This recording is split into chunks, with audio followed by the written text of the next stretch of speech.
Quand j'étais entraîneur de foot, une fois que tu as gagné un championnat national, tout le monde veut jouer dans ton équipe. Vraiment pas vrai. Une fois que vous payez une bourse académique de 25 000 $ l'année, tout le monde aimerait jouer dans votre équipe. Les parents venaient me demander « Mon fils ou ma fille veut jouer dans votre université. Que devons-nous faire? Que recherchez-vous » Étant un enseignant socratique, je leur demande donc ce que leur enfant fait. Quel est leur centre d'intérêt et en quoi excelle-t-il? Typiquement, la réponse est que leurs enfants ont une grande vision. Ils sont vraiment doués. Ils visualisent le jeu de manière globale. Leur fille est la joueuse la plus rapide. Personne ne court plus vite qu'elle. Leur fils tire bien du pied gauche. Il est très bon en l'air et ne rate aucun ballon. Je réponds, c'est pas mal. Mais pour être sincère, ce sont les dernières qualités que je cherche. La plus importante, c'est la confiance en soi.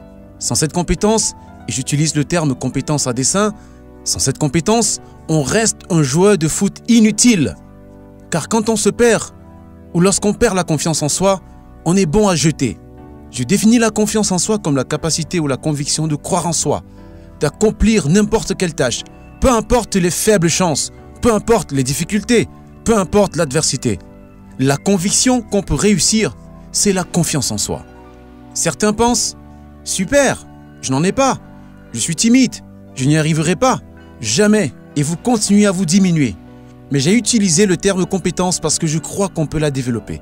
Je vous présenterai quelques façons de le faire sans dépasser mon temps de parole et sans diapositive car mon discours va toujours ici à là. On verra où il nous conduit. La meilleure manière de développer la confiance en soi, il n'y a pas de bouton magique. Si je dis, cet avion va tomber, qui peut voler? Levez les mains. La répétition, pas vrai? Qu'est-ce que Malcolm Gladwell appelle la règle des 10 000 heures? Il n'y a pas de bouton magique. Cette année, j'ai recruté un gardien de l'Amérique du Sud, la Colombie. Un grand type de 1,90 m avec des mains dures comme de la pierre.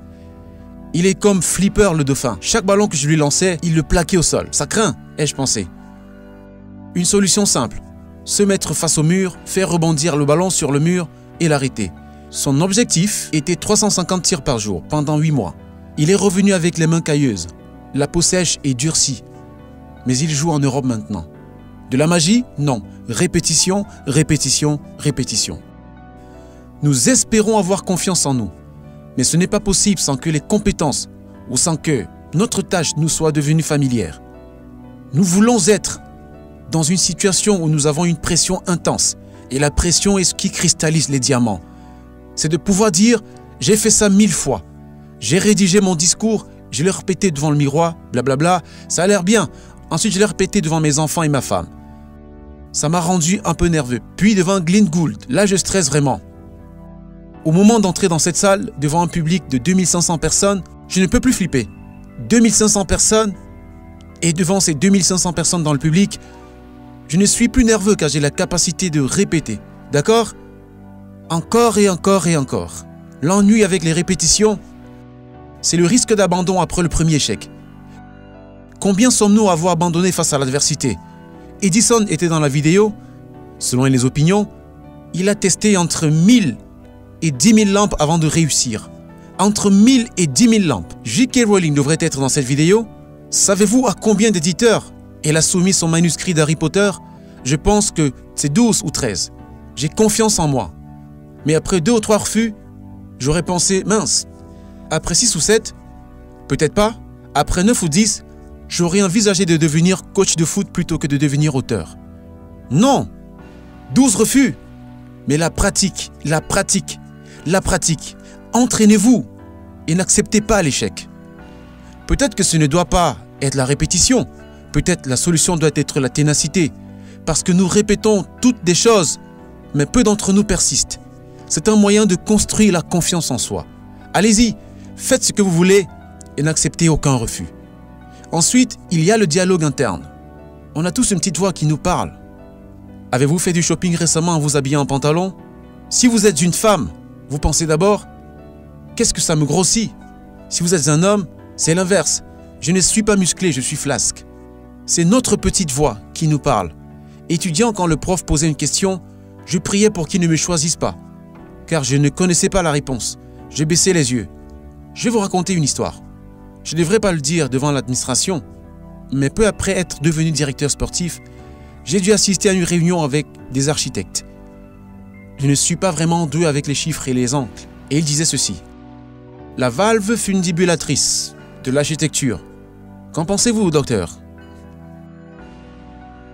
Je vais y réfléchir et vous répondre plus tard. Vous voyez, je disais, oh mon Dieu, Seigneur, s'il te plaît, qu'il ne me pose pas de questions, qu'il ne me demande pas. Nous avons tous cette petite voix négative qui s'exprime dans notre esprit. Vous savez quoi? Il y a des gens qui nous disent qu'on n'est pas capable, qu'on n'est pas assez bon. Pourquoi devrions-nous le répéter aussi? Nous savons de fait que nos pensées influencent nos actions. La vidéo de Dr. Levy nous l'a démontré. Nous savons que nos pensées influencent nos actions. Alors pourquoi nous remémorer des pensées négatives? Nous devons avoir nos auto-affirmations. Quelle était celle de Mohamed Ali? Je suis le meilleur. Qui d'autre pourrait vous dire ça? Nous avons besoin de moments de silence dans notre lit, de moments de silence quand on se brosse les dents. Nous en avons besoin pour réaffirmer « Je suis le capitaine de mon navire et le maître de mon destin ». Voilà mon affirmation. Il y avait 1000 personnes dans mon lycée. J'ai vécu 15 ans dans une ville de 1000 habitants. Je n'avais aucune raison de devenir responsable d'éducation physique à la fac et reconstruire le jardin des feuilles d'érable. Mais je suis le capitaine de mon navire et le maître de mon destin. Si je ne l'exprime pas, si je n'y crois pas, personne d'autre ne le fera. Comment développer sa confiance en soi? Éloignez-vous de ceux qui vous découragent. Inutile d'en rajouter. Mohamed Ali. Je suis le meilleur. Personne ne m'égale. Il y a une distinction entre l'arrogance, l'ego et la fausse modestie. Nous voulons simplement nous souvenir dans un moment de silence. J'en tiens une liste, déposée à côté du miroir, des choses qui font de vous qui vous êtes.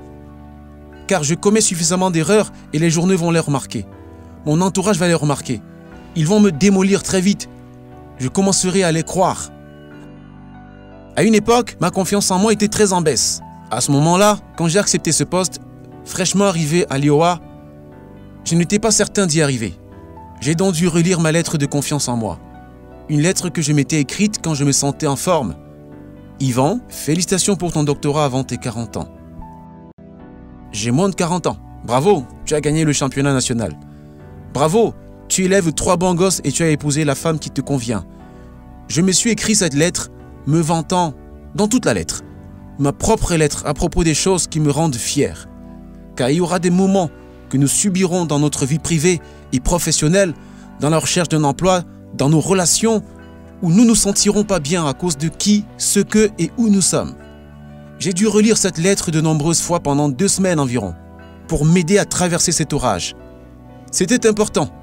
Arrêtez le dialogue intérieur négatif. Vous avez sans doute constaté que certains athlètes portent un bracelet ou une petite marque. Lance Armstrong est l'exemple parfait. Quelle est son affirmation de soi? Sois fort. Ce n'est pas une marque, c'est un rappel de qui il est. Sois fort. Ensuite, c'est devenu une marque. Il changeait son bracelet d'un poignet à l'autre quand le doute et la peur lui venaient à l'esprit. Sois fort. Porte-le et allons-y. On a tous un à porter sur un endroit visible. 2 façons de développer sa confiance en soi. Je vais vous montrer comment développer la confiance en soi chez les autres. Nous sommes des entraîneurs, éducateurs, professeurs. Nous avons de la valeur dans le monde. Et en le faisant, nous sommes critiqués sur la nature de nos actions. Je suis entraîneur. Je veux que vous marquiez un but. Et le ballon est allé trop haut. Le ballon est trop haut. Merci coach, je le sais. Je l'ai constaté. Que faire alors? Tu dois mettre ton coude ici, ton genou sur le ballon, ainsi, et terminer ton mouvement. Boum, atterri, super. Remarquez que je n'ai jamais été pro. Que pouvons-nous faire? On corrige les erreurs. Et quand je dis, Johnny, ce n'était pas bon, tu dois plier ton genou et faire ceci et cela, qu'est-ce que je fais de la confiance en soi de Johnny? Plie le genou et fais ceci et cela. 1 minute plus tard, Johnny est abattu. Ignorez ce que Johnny fait de mal et appelez Bob, Sally ou Freda. Freda, super but, j'adore comment tu plies ton genou. Comme tu termines ton mouvement, bon boulot. Johnny, oh super. Dans ce cas, Johnny n'est pas abattu. On n'a pas touché sa confiance, on n'a pas touché sa fierté. Et en plus, j'ai développé celle de Freda. Imaginez combien ça pourrait influencer notre éducation parentale. Au lieu de « Enlève ton verre sur la table, il t'arrive quoi ?» Si on les voit faire, tant mieux. Bon boulot, bon boulot. Merci Alice d'avoir débarrassé ton verre sur la table. Ça semble simple. Mais on l'oublie en tant qu'éducateur ou membre d'une équipe. On doit complimenter les comportements positifs que nous voulons renforcer. Et ça paraît si simple. Remarquons-les quand ils sont bons. On oublie ça et ça paraît si simple. Voici un exemple. Extrait d'une étude réalisée au Kanza. Ils ont filmé comme nous. Ils ont ensuite montré la vidéo aux joueurs. Là, on s'est pris un but parce que le filet était resté sans défense. Et ici, mauvaise défense. On aurait dû faire ça et ouvrir cet espace. Si c'est le minimum, l'amélioration de l'équipe du Kanza a fait ça.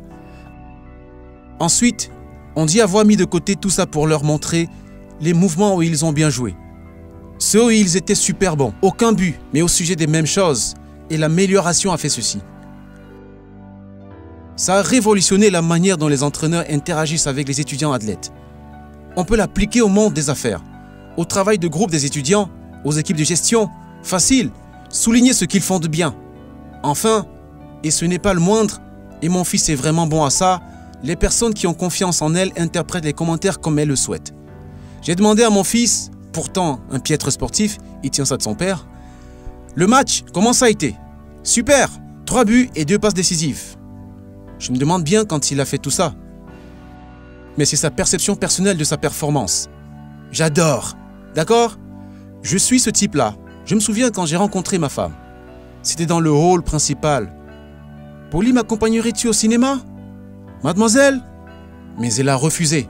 Alors je lui ai demandé, car elle n'a pas regardé sous la bonne lumière, ça pourrait être la mauvaise chemise. J'ai interprété tout ça comme je voulais. Donc je lui ai posé la question à nouveau. Elle ne m'a fait qu'un seul commentaire, où elle a demandé à une amie de me dire « C'est ainsi qu'on faisait avant. Elle ne sortira pas avec toi, sauf si tu es le dernier homme sur Terre que l'enfer gèle et qui a peu de chances de sauver la planète. » Pour certains, c'est un refus clair. Mais moi, je vois un espoir, d'accord? Si vous ne deviez retenir qu'une seule chose, la voici.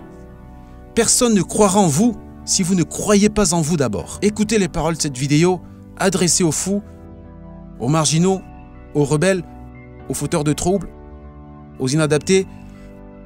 On est censé être différents, les gars. Et quand on nous observe, croyons en nous-mêmes. Merci.